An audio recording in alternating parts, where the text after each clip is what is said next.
June 2007 Core 4 question 2. This is our binomial expansion one, and we know it's going to take us a long time. There's lots of marks here. See all these marks here. If every one of those is a minute, you know you're going to take your time on this.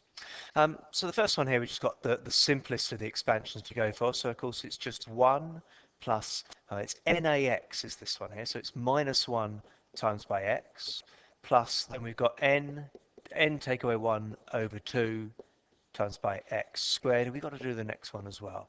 Minus 1 times minus 2 times minus 3 over 6 times by the x1 cubed. And that tidies up quite nicely because all of these numbers just cancel out. So we've got 1 take away x plus x squared and minus x cubed. There's our first 2 marks done.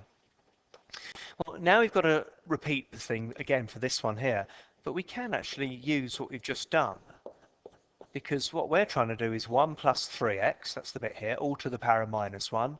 So if we just replace the x in each of these with a 3x, then we're going to get what we need. So we've got 1 minus 3x plus 3x all squared minus 3x all cubed. And again, tidying that up, 1 minus 3x plus 9x squared minus 27x cubes. There's that one there. Let's park that there for a while, because we go off to talk about some partial fractions. We expect that to come back again in a minute, but let's do these partial fractions here. Partial fractions, notice they've not given you the format this is going to be in, so we're going to expect it to be a over the first thing and b over the second. And when we put all that together, let's go down here, we got 1 plus 4x equals a lots of 1 plus 3x and a b lots of 1 plus x. My class did this extremely well. I was very impressed with this. So we're going to take a number. Let's take x equals minus 1 to start with. That gives us minus 3 here, and it gives us, what have we got there? 2 a's there, have we? Yeah. Minus 2a's, sorry, minus 2a's there. And so a here is actually 3 over 2. The other number we're going to use is x equals minus a third. A little tough, got to put minus a third into this bit here. And sticking minus a third into here, we get 1 take away 4 thirds. 1 take away 4 thirds is minus a third.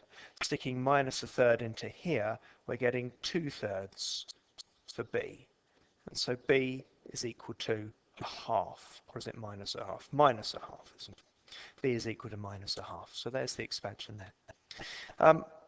Let's roll down and get some more room. Now we've got to try and put this together for the next bit, to try and say, this expansion that we've been trying to work out, we've now figured that this is the same as 3 over 2 lots of 1 over 1 plus x.